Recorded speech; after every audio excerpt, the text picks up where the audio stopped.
Twongeye kubasuhuza tubifuriza ibihe byiza aho muherereye hose. Uyu ni umunsi wa 19 wo kuba imbere y'Uwiteka dusenga, twinginga Imana ku igihugu cyacu, itorero, abarwayi ndetse n'ibindi byifuzo bitandukanye. Tubashimira mwebwe bwese bakomeje kutwereka ko turi kumwe. Imana ibaha umugisha. Icyo tubasaba ni ugusangiza ijambo ry'Imana abandi ndetse no kutumenyesha cyangwa se kudusangiza ibitekerezo byanyu n'ibyifuzo byanyu, tugafatanya gusenga no kuba imbere y'Imana. Reka dusenge dusangire ijambo ry'Imana ry'uyu munsi. Wahabwa icyubahiro Mana yacu kuko udukunda urukundo rwinshi. Ushimwe kuko waduhaye Yesu kugira ngo abe umukiza wacu. Wahabwa icyubahiro kubw'uyu mwanya w'ijambo ryawe. Wahabwa icyubahiro bw'abagiye kuryumva. Twese uduhe kugirirwa neza nawe mu izina rya Yesu. Amen. Ni igihe cyacu cyo gukurikira amagambo y'Imana tugiye gusanga mu rwandiko rwa mbere rwa Yohana, igice cya mbere. Turasoma umurongo wa mbere tugeze ku murongo wa 3.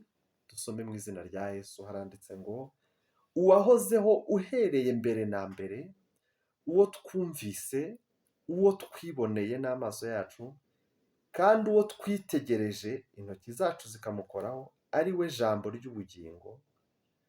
Kandi ubwo bugingo bwarerekanywe, turabubona, turabuhamya, kandi none turababwira iby'ubwo bugingo buhoraho, bwahoranye na Data wa twese, tukabwerekwa. Ibyo twabonye tukabyumva nibyo tubabwira, kugira ngo namwe mufatanye natwe, kuko ubwacu dufatanyije na Data wa twese n'umwana we Yesu Kristo. Amen. Haleluya. Aya ni amagambo y'ibanze y'urwandiko rwa mbere umugaragu w'Imana Yohana yanditse. Yohana akaba ari nawe wanditse ubutumwa bwiza uko bwanditswe na Yohana, kandi akaba yivuga yisobanura ko ari we mwigishwa wakundwaga na Yesu, ariko ikigaragara ni uko nawe yamukundaga. Akaba ari umwe mu babanye nawe mu bihe byinshi by'amasengesho, muri 70, muri 12, ndetse rwose yarahabaye no muri 3, igihe bari ku musozi, Petero, Yakobo ndetse na Yohana. Ariko by'umwihariko no ku musaraba niwe mwigishwa cyangwa se niwe ntumwa yari iri hafi. Muribuka Yesu abwira nyina ati, dore umuhungu wawe, kandi abwira Yohana ati, dore nyoko. Biragaragara rero ko amuzi neza. Niwe rero urimo kumuvuga hano ngo uwahozeho uhereye mbere na mbere. Nk'uko mubizi, intego yacu muri iyi minsi ni ukumenya Yesu neza, kugira ngo twizere izina rye dufite ibyiringiro. Ndashaka kuvuga yuko uko tumumenya neza niko turushaho kumugirira icyizere. Izina ry'Uwiteka nishimwe. Iyo urimo umutekereza nka mwene Dawidi, iyo urimo umutekereza nk'Umwisiraheli, iyo urimo umutekereza mu bisekuru bya kavukire, bituma uburyo utumwizera bigabanya imbaraga muri twe. Kandi n'abashaka gupfobya izina ryiza ry'icyubahiro bagerageza kurishakira muri icyo gisekuru, bakavuga bati, uriya se mwene Dawidi wo kwa Yozefu na Mariya, tumushakaho iki? Iyo uvuze Uwiteka, iyo uvuze ndiho, umunyarwanda akubwira ati no, vuga Imana y'i Rwanda, vuga iyirirwa ahandi igataha i Rwanda. Urumva, ntabwo aba ashaka ko ugaruka ku iryo zina ry'icyubahiro. Ariko Yohana we arahamya, aravuga ngo uwahozeho mbere na mbere. Haleluya. Uwo amaso yacu cyangwa se uwo twiboneye, uwo twumvise, arahamya aravuga ngo uwo twitegereje intoki zacu zikamukoraho, ngo ari we jambo ry'ubugingo. Haleluya. Ni ukuvuga ko muri we harimo ubugingo. Ngo kandi ngo ubwo bugingo bwarerekanywe, turabubona, turabuhamya, ngo none turababwira iby'ubwo bugingo buhoraho, bwahoranye na Data wa twese, ariko bukaza kwerekana. Izina ry'Uwiteka nishimwe. Kuba niwe bugingo buhoraho, kandi ubwo bugingo bwarerekanwe, ni ukuvuga bwari buhishwe. Izina ry'Uwiteka nirishimwe. Ariko noneho buza kwerekanwa eh, cyangwa se buza guhishurwa. Izina ry'Uwiteka nirishimwe nanone. Kuvuga ngo ntago bwari buzwi, n'Abisiraheli ntago bari babuzi ubwo bugingo, nabo barabuhishuriwe. Yohana yari Umwisiraheli w'Umuyuda rwose, nawe rero ari mu babuhishuwe bati ubwo bugingo bwari kumwe na Data wa twese, bwarerekanywe, bwahoranye na Data wa twese, none turabwerekwa cyangwa se twarabubonye. Izina ry'Uwiteka nirihabwe icyubahiro nanone. Hanyuma rero ngo ibyo twabonye tukabyumva nibyo tubabwira, kugira ngo namwe mufatanye natwe, kuko ubwacu dufatanyije na Data wa twese ndetse n'Umwana wa Yesu. Izina ry'Uwiteka nirihabwe icyubahiro. Uyu tuvuga aba baramubonye baramuvuga, hanyuma twakira ibi byanditswe byera bihumekewe, ibi byanditswe byera Umwuka wera aratumurikira, amaze kumurikira tubona ubwo bugingo buhoraho, buraduhindura tuba ibyaremwe bishya. Ibyo twiboneye n'amaso yacu n'intekerezo zacu tukabikoraho, ni uko ubwo bugingo bushobora gukura umuntu mu mwijima w'ibyaha, bukamwinjiza mu mucyo w'Imana, bukamuvana mu mwijima w'ikinyoma, bukamwinjiza mu mucyo w'ukuri, bukamuvana mu mwijima wa ruswa, bukamwinjiza mu mucyo wo kurengera no kurenganura barengana. Izina ry'Uwiteka nirishimwe. Ubwo bugingo turabwifuriza umuntu wese utwumva, umuntu wese udukurikira, kuko twarabubonye. Yohana yabuhamyaga nk'uwabubonye, ko natwe turi kubuhamya nk'ababubonye. Ntitukivuga ubwo bugingo nk'ababusoma gusa, ahubwo twarabubonye umunsi bwadukizaga. Izina ry'Uwiteka nirishimwe.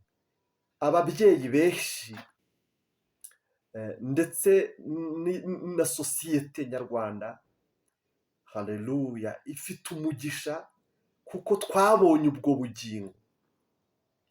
Ubu wenda baba batwirukaho bavuga bati nimuhagarare kubera ibiyobyabwenge dutwaye, cyangwa se kubera utwana tw'abandi twihereranye mu mageto no mu byumba ahantu runaka. Ariko Uwiteka ashimwe kubera ubwo bugingo twabonye. Babyeyi munyumva mubyiruye, namwe bagabo ndetse namwe basore, namwe bene data, ubwo bugingo twabonye bwatumye abo bana bagira amahoro, bagira ubuzima, bwatumye ingo zacu, bwatumye abafasha bacu baryama barasinzira, kubera ko twabonye ubugingo, kandi ubugingo buhoraho. Kuko ari ubugingo buhoraho, niyo mpamvu tubuhamya. Ni ukuvuga ubugingo twabonye mu 1995 bukadufasha tukiri abasore bato, bukatwubaka tugakura, tukaba tubaye amajigija. Buhoraho, bufite ibyiringiro byahereye icyo gihe, kandi tuzasazana, tuzanapfana. Izina ry'Uwiteka nirishimwe. Niyo mpamvu rero turimo kubuvuga, ni uko twabubonye. Igihe kirageze kugira ngo abantu bavuge Yesu babonye, bavuge Yesu bakozeho bumvise, bavuge Yesu wabahinduye, bavuge Yesu wabaremye bundi bushyashya. Izina ry'Uwiteka nirihabwe icyubahiro. Kubera yuko abantu benshi bavuze Yesu bumvanye abandi bakavuga Yesu babonye mu mpapuro, abandi bakavuga Yesu bashakashakisha imibereho kugira ngo babone amaramuko. Ibyo byose ijambo ry'Imana rigaragaza ko bitazabura kubaho. Bituma abantu batekereza ko Yesu adahari cyangwa adakora, bigatuma bakomeza kumwitiranya n'abantu. Ariko Yesu ni ubugingo buhoraho, bwahoranye na Data wa twese, buza kwerekanwa. Ba Yohana barabubona, barandika, turabubwirizwa, natwe turabubona. Izina ry'Uwiteka nirishimwe. Nawe wabubona. Ubwo bugingo bushobora gukura mu mwijima w'igicucu cy'urupfu, mu mwijima w'uburwayi, mu mwijima w'akarengane, mu mwijima wo guhohoterwa, mu mwijima wo kugirirwa nabi no mu mwijima wo guhohotera. Erega buriya no guhohotera nawo ni umwijima. Ntekereza ko atari wowe ku bwawe wigira inama yo gukubita umugore, nibwira ko ntekereza ko utaba wabitekereje, ntabwo ari umugambi uba wagize ngo ndamukubita ngo ndamwica, ahubwo ntekereza ko ari umwijima ugutwikira, ugasanga ukubise umugore, ugasanga urimo urahohotera muri bwa buryo uhohoteramo, urimo urahohotera umwana uje mu kazi muri ofisi yawe, ukeneye buno bugingo buhoraho kugira ngo abo bahohoterwaga baruhuke, kandi kugira ngo nawe wahohoteraga uve mu mwijima winjire mu mucyo. Izina ry'Uwiteka nirishimwe. Ntabwo nzi ko unyumvise cyangwa uzanyumva, ariko nugirirwa ubuntu bwo kunyumva umenye ko Yesu afite ububasha bwo kugukiza. Ntabwo ari we wabishatse kugira ngo ube ufite umugore kandi ube ufite n'abana ku ruhande, ntabwo ari amahitamo yawe, ni ibyago wagize, ni umwijima wagutwikiriye uraguherana. Ariko ubu bugingo buhoraho twakozeho twebwe twumvise bubasha kugukiza. Izina ry'Uwiteka nirishimwe kandi izina ry'Uwiteka nirihabwa icyubahiro. Ubu bugingo buhoraho bubasha gukura umuntu mu mwijima w'ibibazo, mu mwijima w'ubukene, mu mwijima wo kwambara ubusa, mu mwijima wo gusonza, bukakwinjiza mu mucyo w'imibereho. Izina ry'Uwiteka nirihabwa icyubahiro. Ngwino usange Yesu aguhe ubugingo buhoraho. Yohana muri incamake yashakaga kwereka abantu ko bakwiye kuba mu mucyo w'Imana, kandi intego kwari ukugira ngo umunezero w'abumva ubutumwa bwiza ube wuzuye. Izina ry'Uwiteka nirihimbazwe. Yavuze ku murongo wa 5 ngo ubu nibwo butumwa twumvise buvuye kuri we, tukabubabwira yuko Imana ari umucyo kandi ko muri yo hatari umwijima na muke. Izina ry'Uwiteka nirishimwe. Ibyishimo bisendereye bisaze uzabigira ari uko winjiye mu mucyo. Ntubeshyere imirimo ukora, ntubeshyere umwuga wawe, ntubeshyere ubuhanzi, ntubeshyere indirimbo, ntubeshyere ahantu uherereye aho ariho hose, ntubeshyere umwanya wa politike, ntubeshyere ishyaka, ntubeshyere n'umwe. Umucyo w'Imana niwinjira muri wowe, uwo mucyo uzamurika, umurike aho ukorera, umurike mu biro ukoreramo, umurike mu buhanzi, umurike muri izo ndirimbo uririmba, umurike muri hahandi inyuma hamwe abantu baba batareba, ahatari kuri stage, uwo mucyo uzahamurika.